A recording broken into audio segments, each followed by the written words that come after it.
Jayam Vishnupad Paramansa Paribhajakacara Jostatara Satasi Siman. His Divine Grace, A.C. Bhaktivedanta Swami Jilu Prabhupada ki jai. Ananta Koti Vaishnavindi ki jai. ISKCON Founder-Acharya Jilu Prabhupada ki jai. Prem se ko Sri Krishna Chaitanya Prabhu Nityananda Siya Dvaita Gadadhar Srivasari Gaur Bhaktivedanta ki jai. Sri Radha Krishna Gopinath Sai Mukunda Radha Kundi Giri Govardhan ki jai. Sri Vrindavan Dham ki jai, Sri Navadipa Dham ki jai, Ganga Mai ki jai, Jamuna Mai ki jai, Bhakti Devi ki jai, Tulsi Devi ki jai, Samaveda Bhaktivinoda ki jai. All glories to the assembled devotees. All glories to the assembled devotees. All glories to the assembled devotees. All glories to Sri Guru and Gauranga Nitai, Gaur Premanande Hari Hari Bol. Namo Om Vishnu Padaya Krishna Pastaya Bhutale Śrīmati Bhaktivedanta Swami Tanamane Namaste Saraswati Devi Gauravani Pacharane Nivasesha Sunyavadi Pachkati Desatarane. Is today the 13th verse or the 14th? Or 17th or the 18th? Okay. This is one of the most amazing verses of the Bhagavatam. Are you ready? Om Namo Bhagavate Vasudevaya. Om Namo Bhagavate Vasudevaya.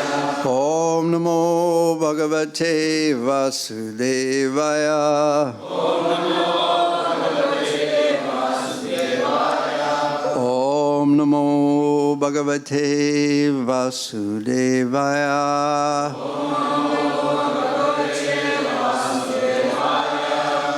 Iti abhidhyayato nasa vivaratsa sahasang naga virahato niragan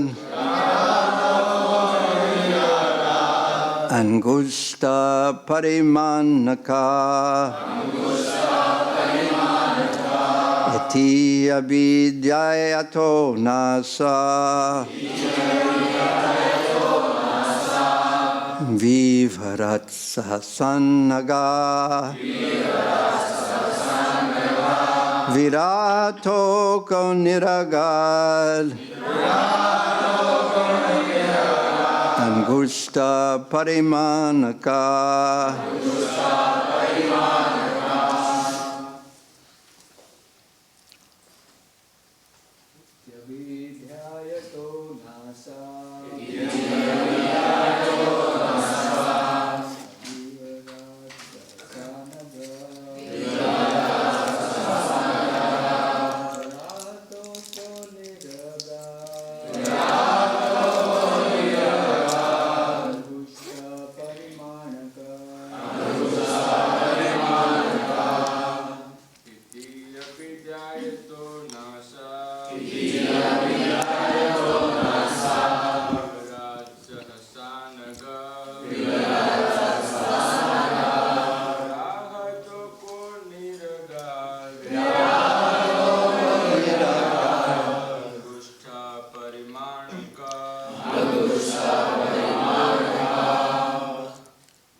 Any Mataji's like to chant?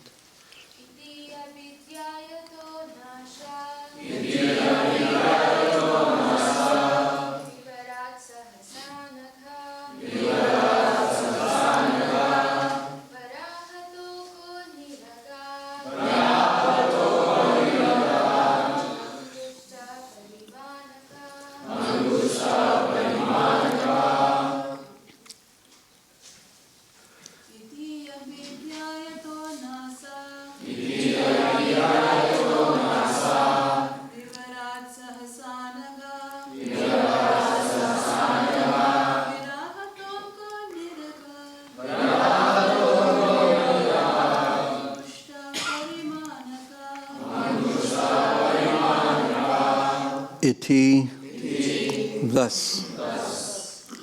Abhidyayata, while thinking. So this first two words, iti, abhidyayato. So thus while thinking, who is the one who's thinking? Lord Brahma. And yesterday's verse described what he was thinking, and yesterday's verse is also very important and very wonderful. So who remembers without looking at your mobile phone? Because that's not remembering. Who remembers what Brahma was thinking? But don't worry, I'll read it after. Who remembers what he was thinking? Everyone's being very humble. Who remembers this? And was anyone here? Who was here? Who wasn't? Never mind. We won't take attendance now. I'll read yesterday's verse. Brahma was thinking because what had happened is that the earth, during the Brahma's Visarga creation, when he was producing so many different of the original living beings in this world. Who was the first ones produced? Described earlier in the third canto. 4 Kumaras, so many living entities. Then he got angry, and then Rudra was produced. And one by one, and this was going to be the source of the universal population. And then he noticed that while he was absorbed in what he was doing, the earth had fallen down to a lower place. And he began to think, and this was what we just heard, iti abhidyayato. As he was thinking, now this is what he was thinking. Now this is very important for all of us when we are confronted with not knowing what to do in life or in some difficult circumstance. Of course, none of you ever get in any difficult circumstances, but actually all of us get in. I was about to say, I get in difficult circumstances and you don't, but then I remembered our philosophy, and that is the material world is meant for difficult circumstances. We are thinking it's going to be heaven without Krishna, with me as the center, but actually it turns out to be quite hellish. So this instruction by Brahma's example of how he dealt with a difficult circumstance, we should imbibe this. What does imbibe mean? Another word for imbibe. Take it to heart, absorb, assimilate, take inside. Because through the hearing process, we are meant to take things inside, things that the book is outside of us, but through hearing or studying, we are meant to take it inside. So this is something we are meant to take inside. So Brahma thought, while I have been engaged in the process of creation, the earth has been inundated by a deluge. It has been covered by rain and has gone down into the depths of the ocean. What can we do who are engaged in this matter of creation? What should I do? Here is a circumstance, Brahma thought, and I am responsible for the creation. This is some duty I have to perform, or in many of our cases, it's what I want to do. But in Brahma's case specifically, it was a duty he had to perform on behalf of the Supreme Lord. And he thought, what should I do? This has happened. I had one plan. I wanted things to happen one way, and something happened that I didn't want to happen. And it is, in this case, it was a disaster. And his solution was, it is best to let the Almighty Lord direct us. Because if we try to always direct ourselves based on our limited intelligence, we are going to get such a mixed reaction. Maybe we'll get something good happen, but also along with the good will come another difficulty will occur. It's just always mixed. This is the nature of the material world. And when we look at it from the point of view of contemporary society or so-called civilization, as Prabhupada would say, everyone is trying to solve problems, but the problems they create when they solve the problem is greater than the original problem. We're all laughing, yes, except that when it happens to us, you know, we want to go faster from one place to the next. But then it creates so many other problems, dependence on oil, you have to buy a car, and then there's the traffic jams, and on and on and on and on. And then Prabhupada, he was the first person that I ever asked the question, well, what's the need from going from here to there? What's the difference? In Melbourne, he said this in perhaps 1975, on a morning walk. He said, what's the difference between the four-legged dogs? Prabhupada was very blunt. And sometimes it appeared as if he was insulting. What is the difference between all the dogs who are running on four legs and the humans who are running on four wheels? So he was making the point, the difference in mentality was wheels and legs. Basically, that was the only difference. The same mood was there, a doggish mentality. Who else would say something like that? And then, of course, he would say they were rascals, of course. And thinking, making so much advancement, and we're so much better off than we were, and the blind people, Andarya, Tandarya, Paniyamanas, the blind people, the foolish people just follow along,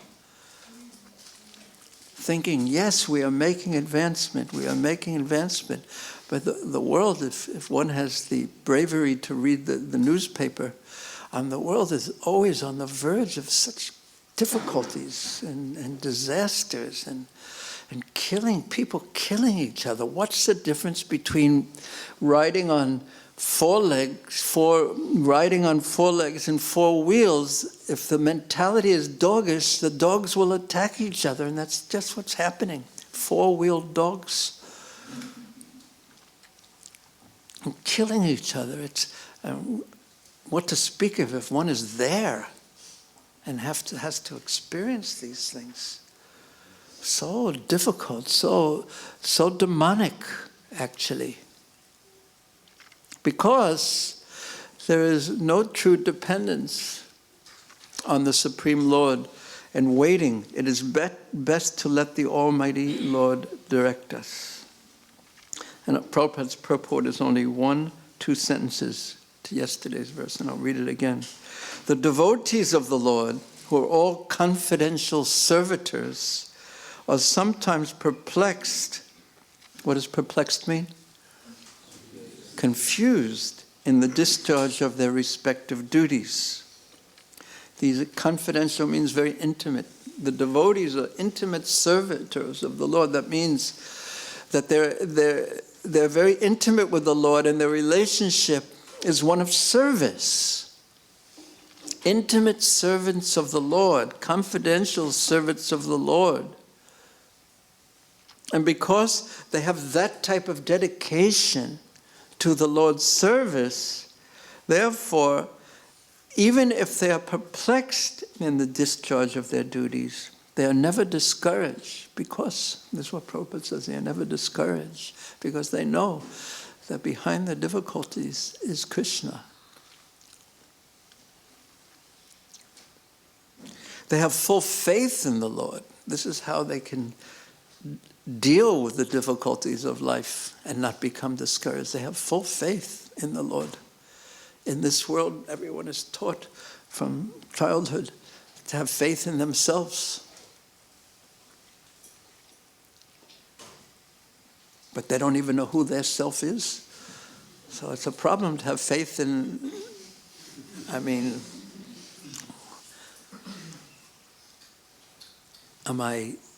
if I'm my body, the self I have faith in, is he 20 years old? Is he 16 years old? Is he 5 years old? Is he 35 years old? Is he 55 years old? What am I having faith in? My mind? I have faith in my mind? What has proved more trustworthy to me in my own life than my mind? My intelligence is limited. They have full faith in the Lord because they know who they are. And how could you have full faith in the Lord? There's the most pious souls, they have their faith is in Shastra. So if Shastra says that we should trust the Lord, we trust the Lord. But the less pious of us, we learn by our experience to not just trust our own judgment, but to trust the Lord, because He's protected us 1,000,000 times. He's given us everything we have. Is it me whose great power, is causing my hand to lift? Is it me who's causing my blood to circulate? Is it me who's making the amazing ability to see? I take it all for granted. But how am I seeing even? Something that I take for granted, I do every day without thinking. But how is the seeing process working? It's so complicated. And what to speak of making sense out of what you're seeing? Or just the simple acts of moving the hand. Where does the energy come from? And then there's so many muscles, balancing, counterbalancing. How many muscles are in the body? Huh? What? Does anyone know how many muscles there are in the body?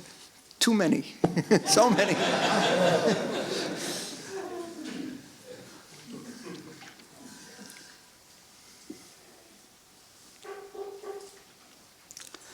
It's so complicated. It's so complicated. And yet, the intelligence cannot perceive what's going on. So the devotee concludes that he's dependent. He's a dependent living entity. And who's he dependent on? He's dependent on Krishna. So the devotees, they have full faith in the Lord, and He paves the way for the smooth progress of the devotee's duty. Now, that's only 2 sentences, but how important and powerful they are that Srila Prabhupada has given us. Just 2 simple sentences of what it means to be a devotee. He paves the way, Krishna paves the way for the smooth progress of the devotee's duty. Now, when something happens to us that perplexes us, confuses us, we have our plan of how we want the problem solved. And when it doesn't happen according to our plan, and especially according to our timing, like we want the problem solved right now. If he's going to, I want it done like this, and I want it done right now. But devotees, their faith is much deeper than that. Because one never knows how Krishna is going to protect and deal with this particular difficulty. So that's the verse we're reading today. And I said, how did I begin the class saying, even before I began? This is an amazing verse, one of the most amazing verses, because how Krishna chooses to solve the problem of Brahma is certainly a way that no one would have predicted. So now we're ready to read the verse. So we read the first two words of the Sanskrit. Iti abhidhyayato. Well, Brahma was thinking in this way. Nasa vivarat. Please repeat. We're actually doing the word by words now. Nasa vivarat. From the nostril. Sahasa. All of a sudden. Anaga. O sinless one. So who is speaking to whom? I hear a rumbling like thunder, but didn't hear any brave person who said, excuse me, Paul? Maitreya is speaking to Vidura. O sinless Vidura. Thank you, Paul. What is your name? Pushpanda. The one who holds flowers? What is it? Pushpanda? Pushpendra. Okay, sorry. That's what happens when a Vedic word enters a Brooklyn ear.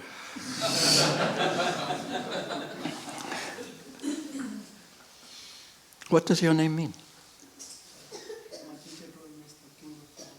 King of? Yes. Pushpendra, yes. How nice. So all of a sudden, so Vidura was sinless. All of a sudden, Varaha Toka,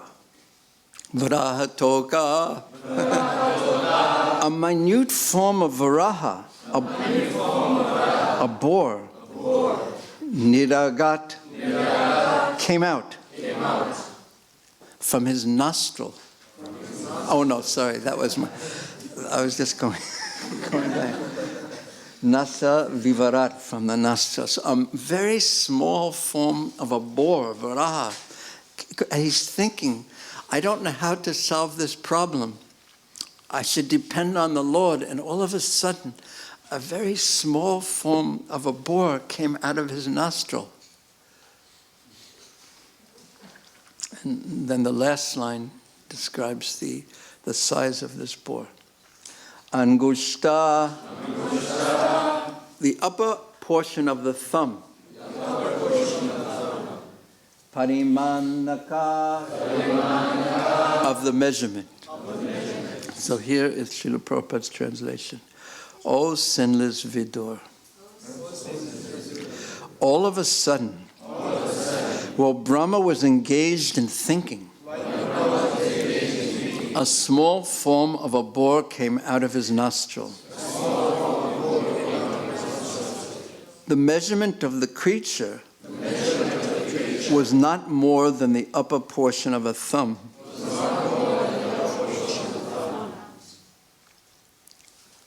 That is amazing, yes? A small boar came out of his nostril. But that's not the end of the amazement. The amazement is just now beginning. Text 19.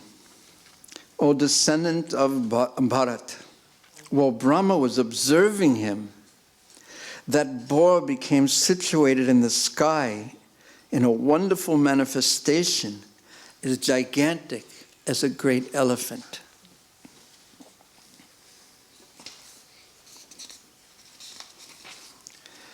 Struck with wonder, this is text 20, struck with wonder at observing the wonderful boar-like form in the sky, who at this point was as large as an elephant. Brahma, with great brahmanas like Marichi, as well as the Kumaras and Manu, they began to argue in different ways. Is this some extraordinary entity come in the pretense of a boar? What does pretense mean in this case? Like pretending, disguised, pretense, pretending to be a boar. Is this some extraordinary entity that's come pretending to be Varaha, a boar? It is very wonderful that he has come for my nose. First of all, this boar was seen no bigger than the tip of a thumb, and within a moment he was as large as a stone. My mind is perturbed. It is disturbed. Is he the Supreme Personality of Godhead, Vishnu? And here's Srila Prabhupada's short purport. Since Brahma is the supermost person in the universe, and he had never before experienced such a form, he could guess that the wonderful appearance of the boar was an incarnation of Vishnu. The uncommon features symptomatic of the incarnation of Godhead can bewilder even the mind of Brahma. So we'll speak a little bit here. So who remembers something from the purport that I just read?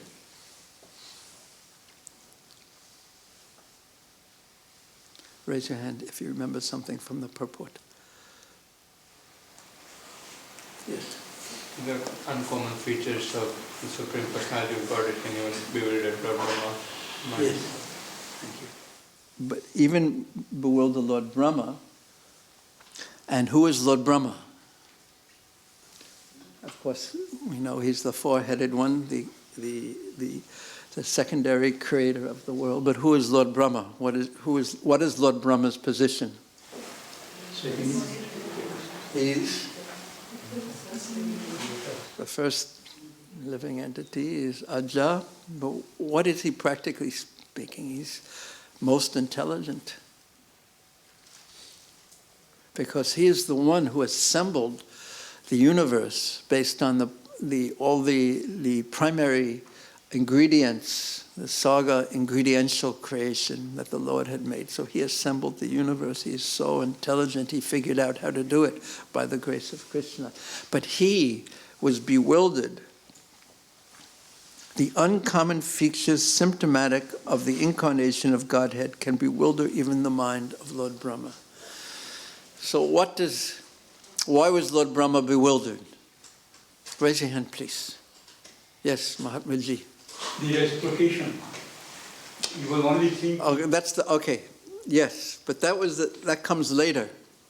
That's bringing a very bhakti mood in this. But why was he bewildered? I mean, just think of what happened. Coming out of the nostril. Yes. Because usually when things come out of our nostril, I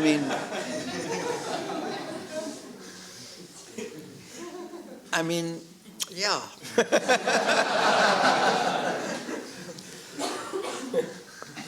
And yet, he displayed such an uncommon characteristic. This creature, first of all, a living entity came out. And then, first he was the size of a thumb, very, very small, and then he was the size of a stone, and then he was the size of an elephant. One would have to say it's impossible. And the materialistic minds and intelligence will say that this is some type of a story, some type of an untrue mythology. But Brahma was not in that mood because he was experiencing that. And his first reaction was, is this the Supreme Lord? The sages began to argue about it, and he said, is this the Supreme Lord? Now, this sentence, the uncommon features symptomatic of the incarnation of Godhead can bewilder even the mind of Brahma. Now, what's very important about that point?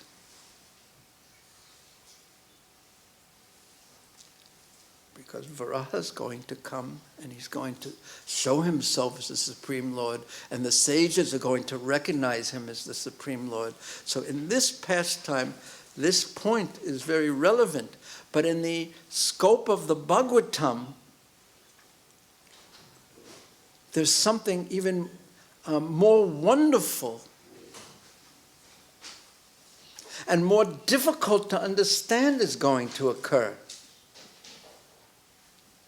Because Lord Varaha performed an activity that was completely and obviously uncommon. He immediately, first of all, the mysterious way he appeared, and then he immediately started growing until he was the size of an elephant, instantaneously, immediately. So therefore, immediately Brahma said, this must be the Supreme Lord. No other living entity can do this. But in the 10th canto, which Srila Sukadeva Goswami and Srila Vyasadeva and their followers, they're leading us gradually to the 10th canto, where even something more difficult to understand is going to occur. And that is that the Bhagavan Swayam, Krishna Stu, Bhagavan Swayam, he is going to appear. And then, within a few years after his appearance, he's not going to grow the size of an elephant, where everyone would say, oh, he must be the Supreme Lord, but he's going to wrestle with his friends, and he's going to steal butter, and he's going to dance in the middle of the night with others' wives. But it will have nothing to do with the world of matter. And it will have nothing to do, these activities of Krishna, they will have nothing to do with what my mind, which is ruled by the three modes of material nature, ignorance, passion, and goodness. It will have nothing to do with what that mind projects, or intelligence projects upon the activities of the Supreme Personality of Godhead, Krishna. Because if I perform activities, if I play, if I steal butter, if I do this, I do that, what's going on? It has to do with the modes of material nature. It's passion, goodness, and ignorance. Pushing and pushing and pushing and pushing, forcing, driving the machine of my material intelligence, mind, and body. But when Krishna performs these activities, it is something of a completely different quality. It is the quality of prema. It is the quality of pure spiritual love that's uncontaminated by anything in the material world. And if it is uncontaminated by anything in the material world, how can my consciousness, which is practically speaking made of the material world, how can my mind conceive of the true nature of these activities? And the answer is that my mind cannot conceive of it. And therefore, before we study the 10th canto of the Bhagavatam and hear of Krishna's so sweet exchanges with his devotees, where Krishna is practically Bhaktivedanta Atma Bhajanta Vedanya, he's captured by the pure love of his devotees. He's captured. Padamekam nagacchati, and cannot leave Vrindavan. The Supreme Lord is controlled so much by the bhakti of his devotees. And this is what's going on in the Vrindavan, but how can we conceive of this? So therefore, thinking of Krishna's Vrindavan Leela, now hear this sentence again. The uncommon features symptomatic of the incarnation of God, or in Krishna's case, Bhagavan Swayam, can bewilder even the mind of Brahma. And how Krishna's activities do bewilder the mind of Brahma is what I will be speaking about, interestingly enough, on Tuesday, Wednesday, and Thursday evening of this week, Brahma becomes bewildered. And then by Krishna's grace, he gains some understanding of who Krishna is. And I say some understanding because he, the most intelligent person, has no capacity to understand Krishna, actually. So he concludes that there is so much difference between your potency and my potency. Let others say they know something about God. I will never say that. I will never say it. He gets that kind of a glimpse that makes him feel like an ant in the presence of an elephant. Can an ant conceive of the elephant's power? No. So Brahma, feeling like an ant, understood. I cannot. He just folded his hands basically and offered his prayers, and then at the end of his prayers he said, "Can I leave now?"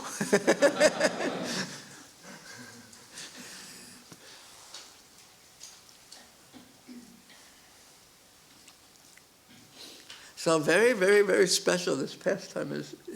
It points just to Radha Ballava. It is very wonderful.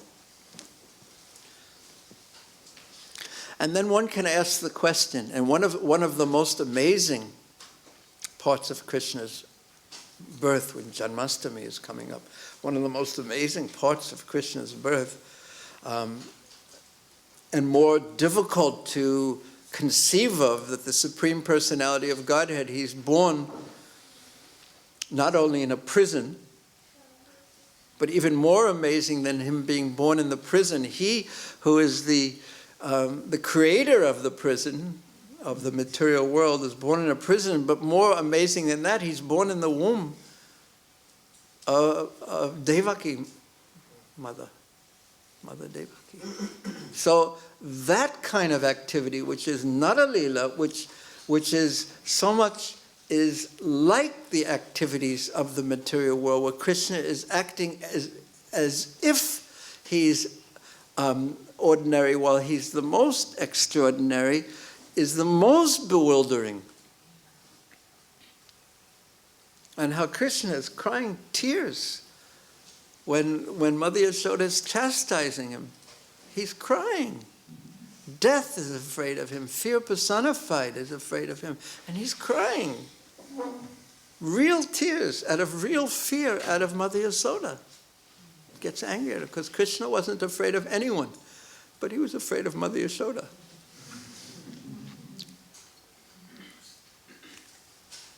And this was bewildering to Kunti Devi. How is it possible that this is Krishna's Achintya Lila, his inconceivable, materially inconceivable. By the mercy of C.C. Gornatai, though, they have revealed this most infinite, this most intimate and confidential secrets of the heart. They have revealed the heart of the Supreme Personality of Godhead, Srila Rupa Goswami. We say that. What verse do we say? What's the verse that we say? Sri Chaitanya Manobhishtam. He has revealed the heart of Chaitanya Mahaprabhu, which is the heart of Sri Radha, Srimati Radharani. The most intimate thing. I mean, how many people in this world, just think of yourself for a second, as if I have to tell you to think of yourself for a second. But how many people really in this world really know your heart? Just think. I mean, it's not one of those questions where you have to answer it to me. But how many people actually really know your heart? What to speak of the heart of the greatest of the greatest. How secret that is. And Mahaprabhu has given that to everyone and said, you come and participate in this. And he's made it, I won't say easy, because I've been chanting for too long to say it's easy, but he's made it more easy. Just chant Krishna's names, preach, take prasadam, worship the deities, hear the Bhagavatam, make your house into a holy place, and most important, associate with devotees. And also very important, don't associate in a very intimate way with non-devotees, because why?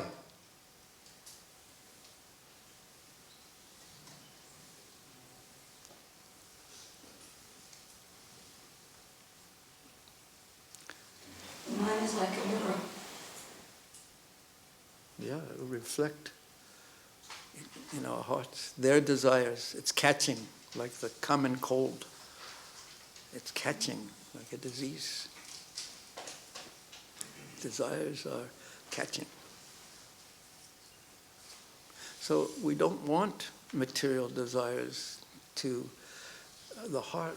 My heart is already so contaminated by material desires. I have so many desires, and before I can be with Krishna, anyabi lasita sanyam gyanakama anavrita anakulena Krishna anashilana. The heart has to be clean in devotional service that is performed with a clean heart is the abhideya tattva, the process of attaining prema bhakti, a life, an eternal life in Goloka Vrindavan. So I want to cheto dharpana marjana, I want to clean my heart, not add more to my heart, garbage to my heart. So associate with devotees. This point about avoiding the association of non-devotees. I was just reading this yesterday in one of the prayers of that Prahlad Maharaj gave to Lord Nrsingadev in Hare Varsha. Maybe not yesterday, 2 days ago. And he said this very, very clearly. We have to associate with devotees. And Srila Prabhupada, he told me this in Bhaktivedanta Mataji in Hong Kong, that we have to make deep friendship with the devotees. Otherwise, because we are social by nature, we need friends. We need friends, trustworthy friends, who aren't going to broadcast everything on BBC News or whatever. That's in being a friend, one has to be confidential. Prabhupada said, if you don't make friendship with devotees, because we are social by nature, we'll be forced to associate intimately and make friendship with non-devotees. And then, if we associate with non-devotees in that way, we won't be able to follow the principles. So it's not he wasn't criticizing, non-devotees, because non-devotees also are devotees. But they just don't know. And even the devotees are devotees, even though we don't know either, mostly. I was reading somewhere that Prabhupada was saying that all the difficulties in dealings, when this is all the conditioned nature, we're not actually dealing soul to soul. And this is the problems all come from the conditioning. It's the past karma that we have. It doesn't have to do with the real person who's in there, the difficulties. It's very interesting to keep that in mind. So we associate with devotees and chant Krishna's names, hear Śrīmad Bhāgavatam, all in the association of devotees. Worship Sri Gonatai, Sri Radha Vallabha, Jagannath Baladev, Subhadra Devi, in the association of devotees. And we live in a holy place. Okay, thank you very much. And then we will be able to enter the very, very mysterious realm where Srila Prabhupada and his very kind followers and Mahaprabhu and Nitai, and where they want to bring us. They want to bring us home. Okay, we'll stop here. Thank you. Any questions or comments? Yes. Maharaj, you got, when non-devotees read these pastimes of Krishna, in particular this pastime of Lord Gaur, How about Lord Nrsingadev with the intestines, a garland of intestines on it? They so easily scoff it off as mythology because of the fantastic nature that the Lord has taken. Yes. Form. How do we as preachers present the reality of this actual event to them so it is convincing enough for them to actually understand, wow, this could be a reality? Yes. Well, the first thing is we have to preach to the atheist inside us, because since we're brought up, most of us have been brought up in a conventional, because the modern educational system it doesn't teach. It teaches rational thought is the king. Materialism, basically. The Founder-Acharya of materialism was a German philosopher named Feuerbach. And he said, his statement was that, I'm a materialist, I believe what I can see. That defines what a materialist is. So, because I haven't seen this, I don't believe it. So we can argue in so many ways like that, but the most important thing is that inside ourselves, that our own faith and trust is strong. So that's the first point. That's the first confrontation, is how do I deal with the fact that God comes in the form of a hog, and he comes from the nostril of Lord Brahma, who has 4 heads. So which nostril did he come from after all? It can get very complicated.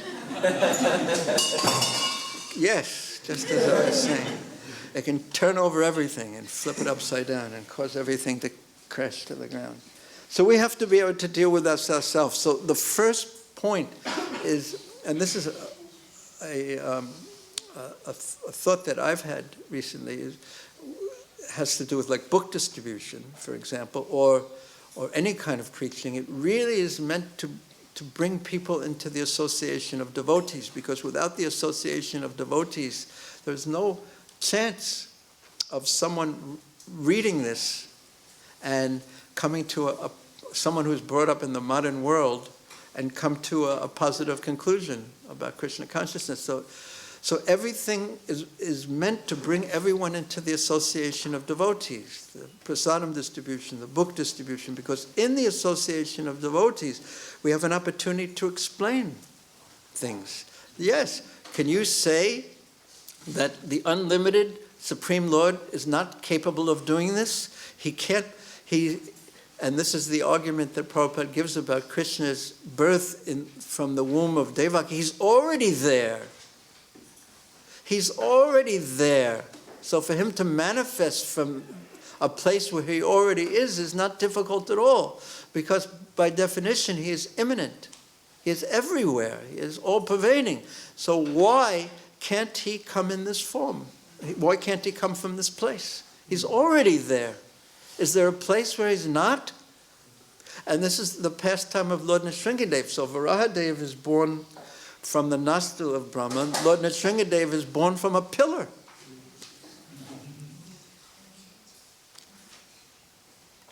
And not only that, in challenge to Hiranyakashipu saying that, where is your God? And Prahlad's answer is, he's everywhere. So he takes his birth in a personal form, the Nrsingadev, from a pillar, because he's already there, but he's already there personally. So although he's all-pervading, that doesn't mean he's impersonal.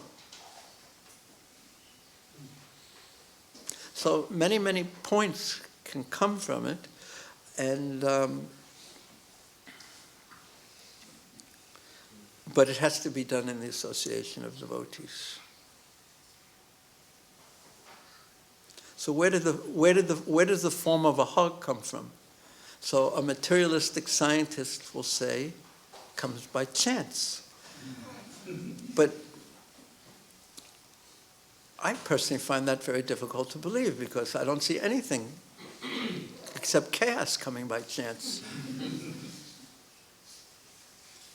Something so complicated. I gave a presentation actually to the students quite a few years ago, and it came from a materialistic book, and who was pro-science, pro-evolution, etc. But even he had to say that for life to come from chemicals, the particular protein molecule, one of the proteins that is required for one of the amino acids that is required to create a body, for it to come by chance, and he gave a figure of 1 to the, or some number to the 47th or something, which is more than the total number of molecules in the universe. And he said it's basically impossible. And the likelihood of life assembling by itself is the same as a whirlwind going through a junkyard and coming up with a jumbo jet. Now, so what is the scientist's answer to this? Over time it happens. Now, would you be willing to wait in a junkyard for a whirlwind to come through and assemble a jumbo jet when you have to go to Sydney or something?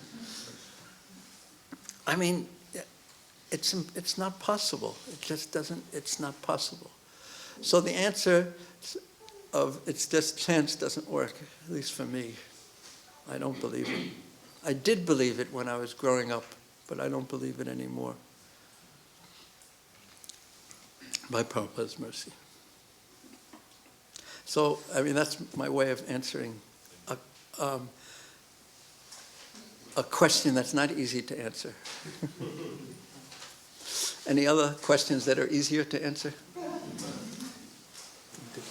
Maharaj, you were mentioning in the previous verse, this verse, that in the purport, Prabhupada says that when devotees of the Lord are faced with difficult situations, they don't get discouraged because they have faith in the Lord.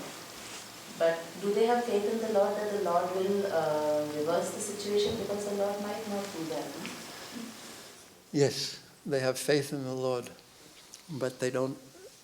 They understand that He is not my order supplier. And in dealing with particular issues that we may be thinking of, I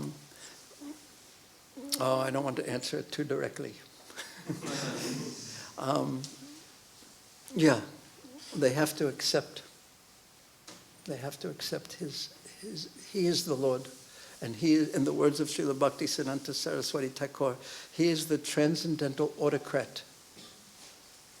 He is the transcendental autocrat. What is an autocrat? We know what's a bureaucrat? What's a bureaucrat?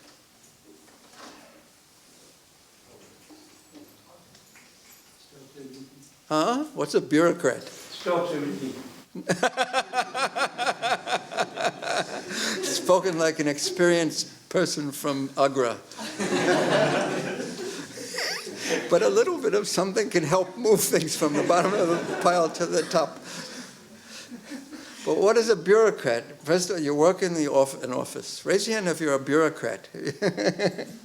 You work in an office and you just move papers around and things like that. But what is an autocrat?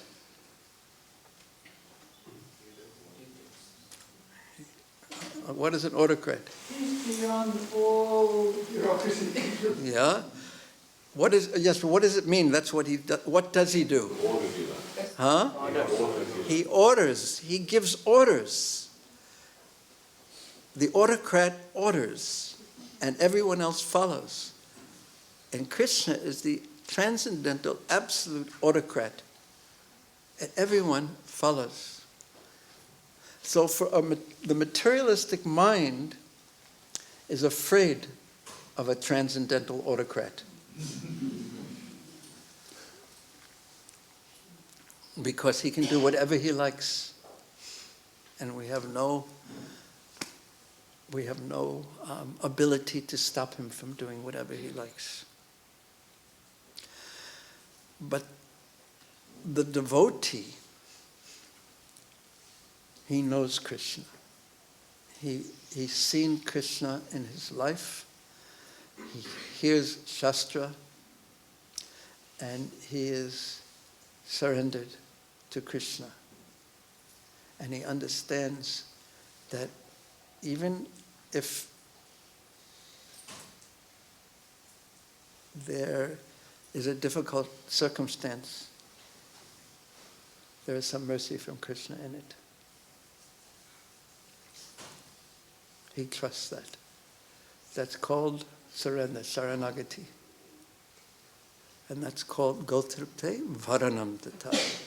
That means when we talk about surrender, and you read the songs of Srila Bhaktivedanta Thakur, he says that.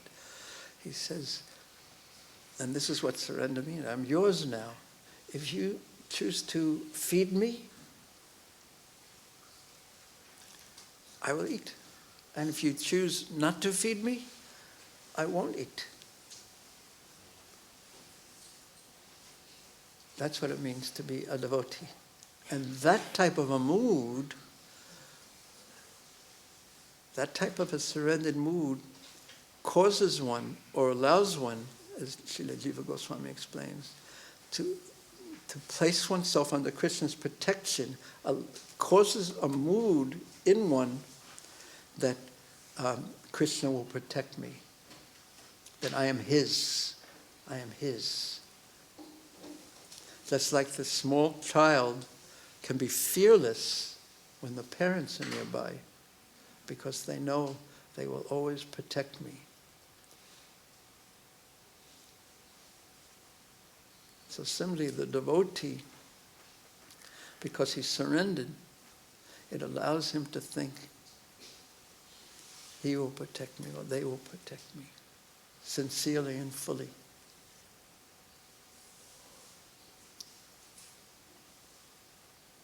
What do you think? But I asked for an easy question. But I gave an easy answer. That's not so easy to do.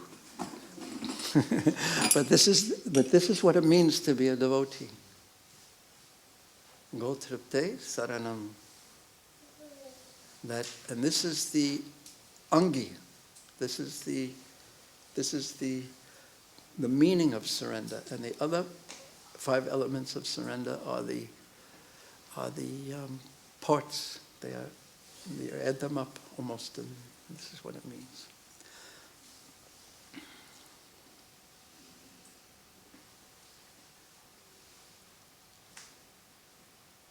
Yeah. And Brahma will also give a comment on this too, on this point, when he says, Tateyano kampam susamikshimano. But we can talk a little bit after this point. Thank you very much. Any other? Did you have? And then Mahaprabhu. Prabhu, you explained how Brahma had difficulty and he prayed to Krishna. And how this is what Maitreya has explained. And it's often when we are in problem, it's just the conditioning that we try to figure out how to solve, and sometimes it just gets very difficult to just pray to Krishna and come out of the situation. Wait. Is it difficult to pray to Krishna, or is it difficult to come out of the situation? Okay. Because I was listening to what you were saying. Sometimes if you listen carefully, some different... yes, okay, so both become difficult, yes. So, yeah. So if you... Okay. Praying to Krishna, one of the reasons why it's difficult to pray to Krishna is because our mood is, I want to come out of the situation. But But surrendering to Krishna means allowing yourself to be in the situation if that's what Krishna wants. So the two may not be opposite to each other, but they may be opposite to each other. So if our praying to Krishna is to get us out of a particular situation, then naturally it's going to be difficult to pray to Krishna because we don't know if he's going to agree with our proposal. But on the other hand, there's a comment by Srila Jiva Goswami, I believe, that says that if you're in an emergency situation and you pray to Krishna to help you, which is completely natural, to get you out of this emergency situation, that is not against pure devotional service. Because it's just completely natural. You follow what I mean? There's this, a train is coming down and you happen to be on the tracks and you call out to Krishna, Krishna, Krishna, save me. That's not against pure devotional service. It's just completely natural. So if you're in a situation where you love someone and you're praying to Krishna to save that person, that's also completely natural. That's not against pure devotional service. Okay, I didn't answer your question.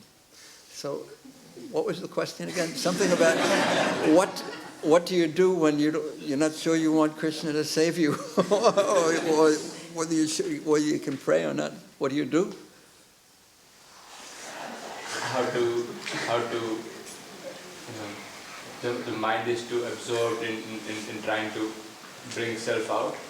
How do you pray Krishna? How do you pray to Krishna when your mind doesn't want to pray to Krishna? That's the question. Yeah.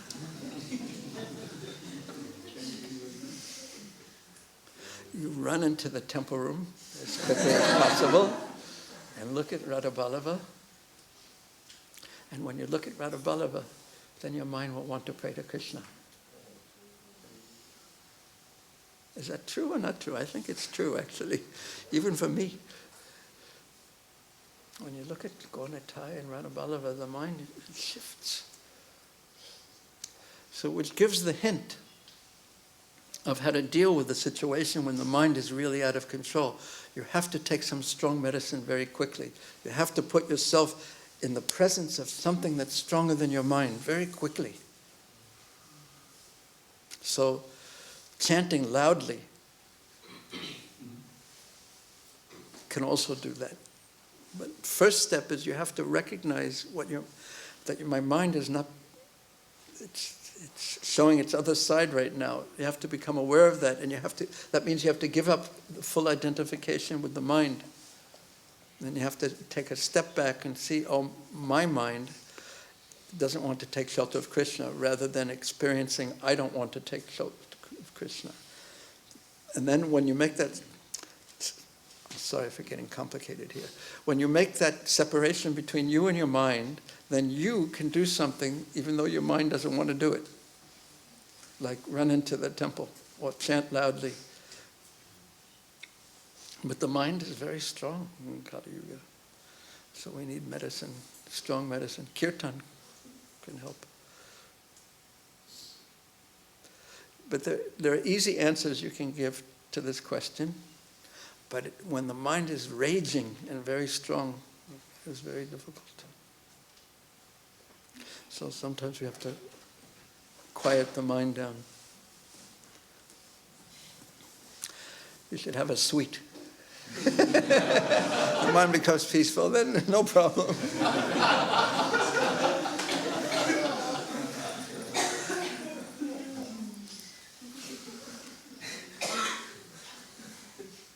Anyone else want to answer that?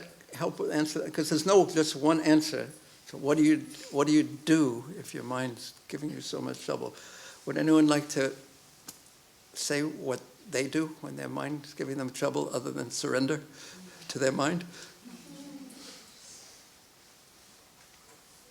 Anyone like to say what to do? Yes. Huh? Talk to devotees. Talk to devotees. Reveal your heart to the devotees. Someone very trustworthy and confidential. I will add. Thank you very much. Anyone else like to say? Give us some advice? Talk to Guru Maharaj.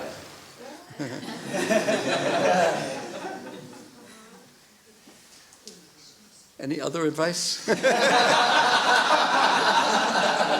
Yes. One of the simplest things anyone can do is just have a diary.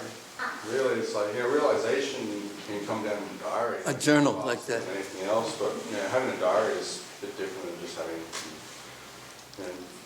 just realization on a page. So you can write down, and when you're writing down, it gives a little bit of separation between what you're thinking and yourself. Thank you very much. Any other, both practical? 2 practical suggestions anyway. Yes.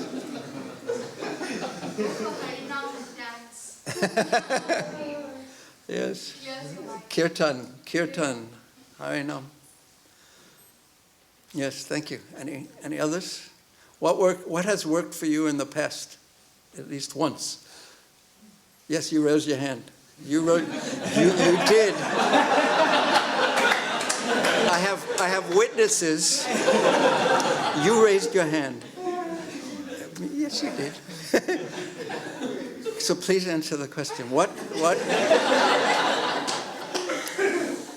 So be generous with us and share some realization. What has worked for you? Sometimes when the mind is giving trouble. I'll take the counseling, senior devotees. Talk to senior devotees. Thank you. Anyone else like to say? Yes? Ask the wife.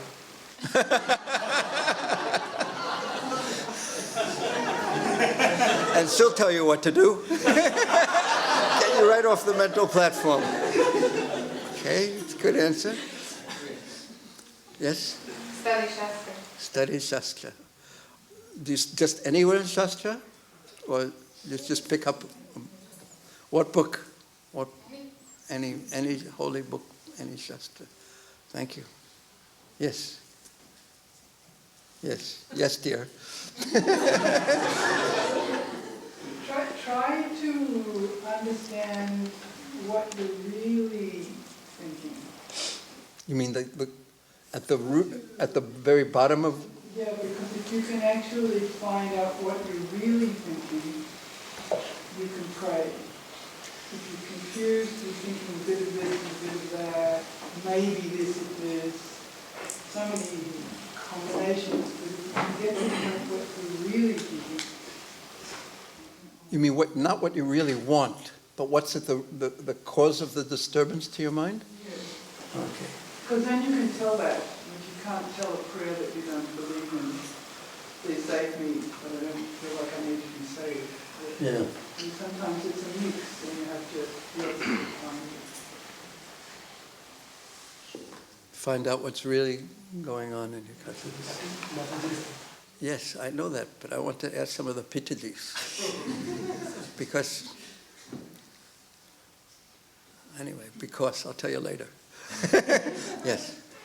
When I'm in a problem, I'll always try to bring out the positive side of the situation. Think of the positive side. What could be the positive effects? Like when the train is coming down the tracks and you're on the tracks. Anyway. But this is a different point than we're making. We're making the point about when your mind is not letting you think the way you want it to think, and you want to take shelter of Krishna. Now, what do you do? There is also a point when I'm standing in front of a train, I'll say, I can get liberated, I'll chant Hare Krishna. Okay, but I'm not going to ask you for advice when I'm in front of a train.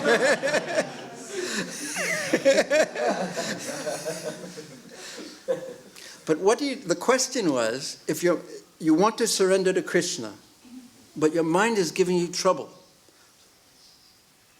So what do you do? That was the question. Yeah, again, positive side, Krishna is, whatever he is doing for something good. Okay, so you remember that Krishna's hand is very merciful in this. Yes, that's a very, very good answer. Thank you. Anyone else have some advice for me? Yeah, yes, okay. When you point that way, I'll definitely listen. Yes. Otherwise, we'll both get in trouble later. Yes. I was going to say that whatever the problem is, ask Krishna to please show me how to overcome this problem. Like, if you don't know how to pray, then ask Krishna to show you how to pray. Yeah.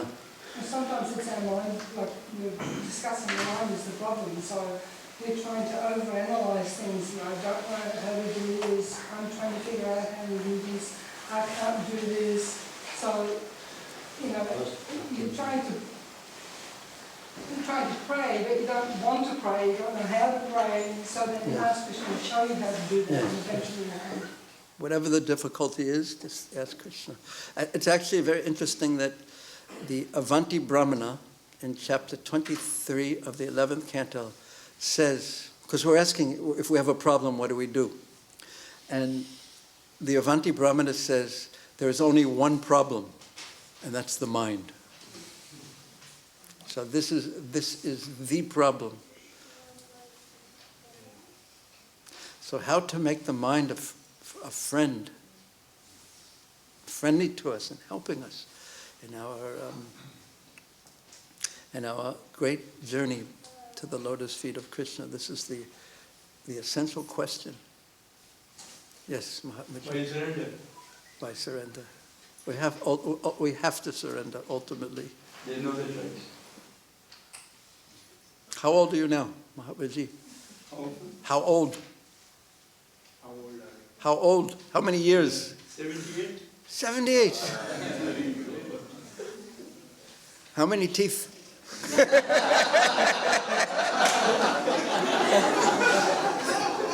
I should stop now. Thank you very much. Srila Prabhupada ki jai. Sri Gaunataya ki jai. Sri Jagannath Baladev Subhadra Devi ki jai. Sri Radha Ballabha ki jai. Srila Prabhupada Bhaktivedanta ki jai.